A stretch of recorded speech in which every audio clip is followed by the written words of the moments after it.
What's up, Football Daily, and in today's video we're running down 10 players who did everything in their power to force a move away from their club. Seems timely. 10. Virgil van Dijk.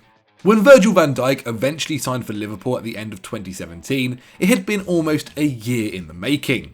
After the club identified him as their #1 target, they pulled out all the stops to try to get to sign him. Jordan Henderson, who shared the same agent as him, spoke to the then Southampton defender about the benefits of joining, while reports emerged that Van Dijk had met Reds manager Jurgen Klopp one-on-one in Blackpool and had received a contract offer worth £180,000 a week. In light of this, Southampton, with whom Van Dijk had signed a 6-year contract with the previous year, accused Liverpool of making an illegal approach, and the Merseyside outfit swiftly released an apology in which they also claimed to have ended their interest in the Dutchman.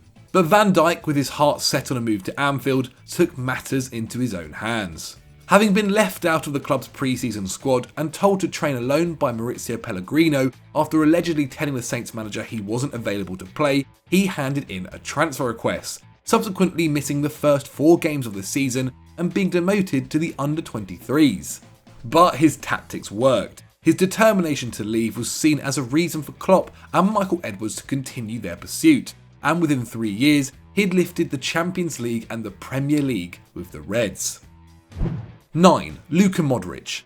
In the summer of 2011, Luka Modric, then at Tottenham Hotspur, was growing impatient at the club's refusal to sell him. Like Van Dijk, he'd signed a 6-year contract extension with the Lily Whites the previous year, but according to the midfielder, a gentleman's agreement had also been reached with chairman Daniel Levy that if a bigger club came in for him, the offer would be considered. With Chelsea circling, Levy was clearly reluctant to sell to such a big rival, and Modric accused the chairman of threatening to take him out of the first team if he didn't accept the club's position. The club meanwhile claimed that the so-called gentleman's agreement didn't exist, while the player said that Levy had given the public a twisted account of what happened. The Croatian midfielder missed the first game of the season against Manchester United and requested to be left out of the following fixture against Man City, but ultimately stayed at White Hart Lane for the 2011-12 campaign. But the following summer, his non-compliance eventually worked. He missed training and failed to show up to the club's pre-season tour of the US, as Levy held out for a fee close to £40 million from Real Madrid. However, with days remaining of the transfer window, Modric got his dream move to Spain, and Spurs had to settle for the £31 million fee initially put forward by Los Blancos. 8. Harry Kane. Okay, so we're slightly cheating here, as Harry Kane is yet to leave Tottenham.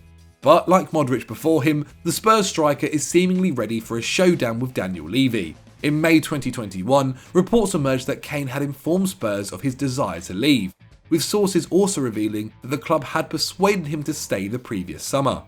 Once again, the term gentleman's agreement popped up in the reporting, with Kane understood to have thought he'd be allowed to leave the club to pursue silverware, and Levy claiming such an agreement had never happened. Kane then gave an exclusive interview to Gary Neville, in which he discussed the possibility of leaving his boyhood club despite having 3 years left to run on his contract, floating the idea that Levy might want to sell him and suggest that £100 million might be enough to secure his signature. The chairman was allegedly furious with the interview, and 2 months down the line, a bizarre report came out following the wedding of Kane's brother and agent Charlie, where the England captain supposedly told friends that his proposed move to Manchester City had been sealed. And as we write this, the 28-year-old has failed to show up to Tottenham's training ground following his summer holiday, leading to speculation that he is ready to force the club's hand over a move. But would you like to see him join Manchester City, and is he going about it the right way? Let us know in the comments below. 7. Pierre-Emerick Aubameyang. And from one striker who was trying to force his way out of North London to one that did everything he could to get a move there.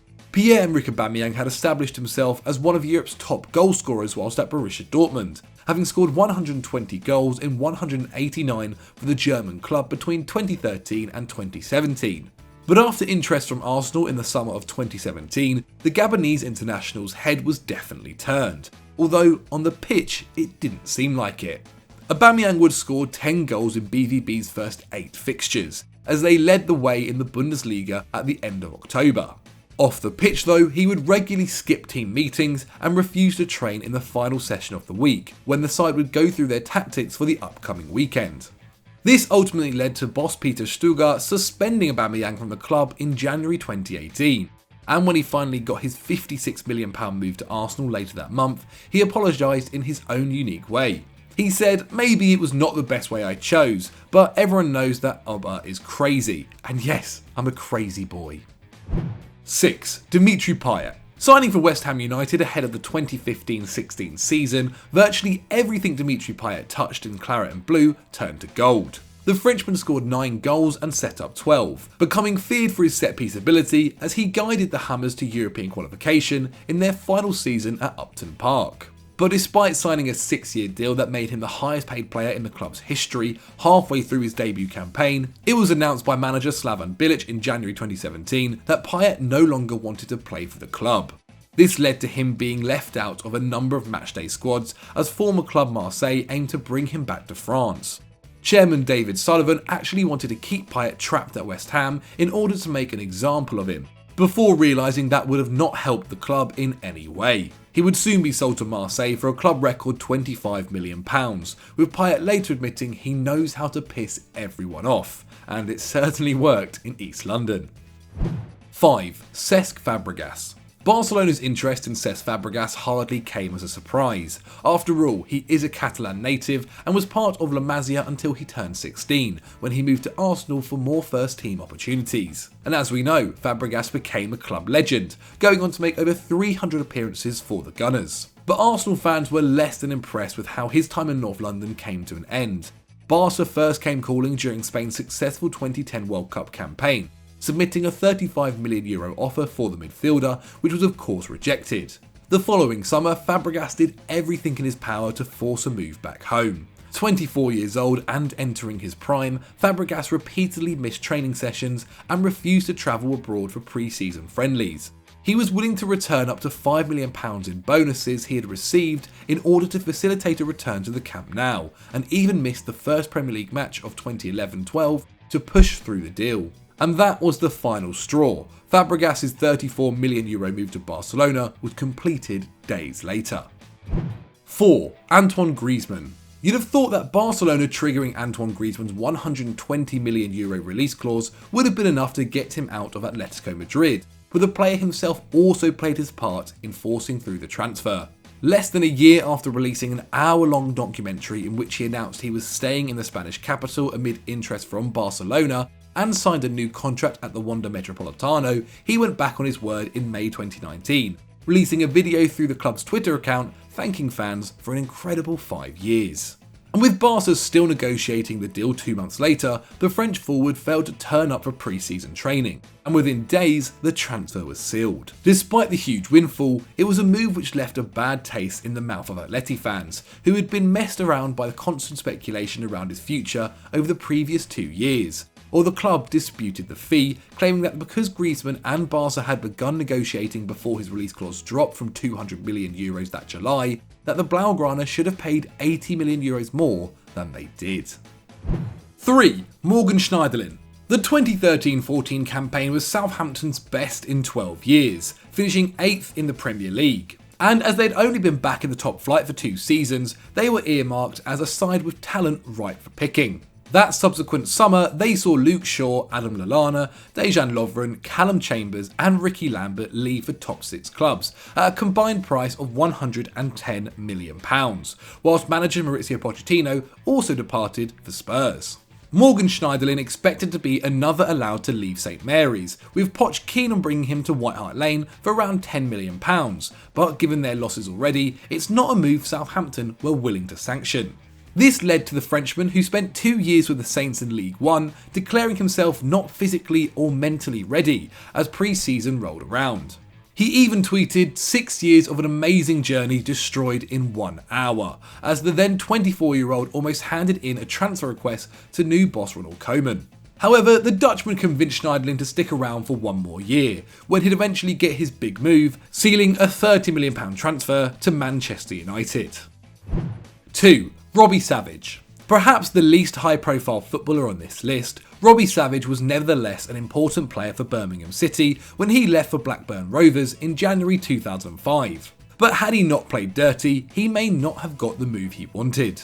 In his autobiography, Savage admitted to effectively downing tools in a game against Newcastle, saying, "I deliberately played bad. I looked like I couldn't care less. I let everyone down, the fans, the other players, and Steve Bruce. He knew that I was playing to get away and that he had a problem." He'd even contacted a friend in the media to set someone up to film him at the training ground while his teammates were on a day off, to make it look like he'd been ordered to train by himself, which led to the full story going live. And by this time, he'd already lied to manager Bruce about elements of his private life in a meeting, even using an onion in his pocket in order to make himself cry. And it worked. Savage got his move to Blackburn, where he linked up with beloved former Wales boss Mark Hughes, and went on to make 100 appearances for the Lancashire club. 1. William Gallas. Despite playing for the title-winning Chelsea side of Jose Mourinho, William Gallas wasn't entirely happy in West London. In 2006, he was being played out of position as left-back, as his contract at Stamford Bridge was starting to tick down, and the Blues were keen to keep him due to his versatility. However, Gallas rejected a new deal despite having improved wages, expressing his desire to play in Serie A, with AC Milan and Juventus reported to be interested. However, his employers would reject his transfer request, leading to the Frenchman refusing to turn up to the club for training or match days. Eventually, he'd be used as part of the deal that saw Arsenal's Ashley Cole move in the opposite direction. Upon completion of this switch, Chelsea would then release a statement saying Gallas claimed he would make deliberate mistakes, get sent off and score own goals if he had played for them again ahead of the 2006-07 season. These accusations would be discredited by Arsenal's new number 10, as he'd go on to be just as controversial in North London. So those were 10 players who forced a move, but have we missed anyone out? Please let me know in the comments below. If you've enjoyed this video and want more content, then click on screen right now. And as always guys, do not forget to like and subscribe.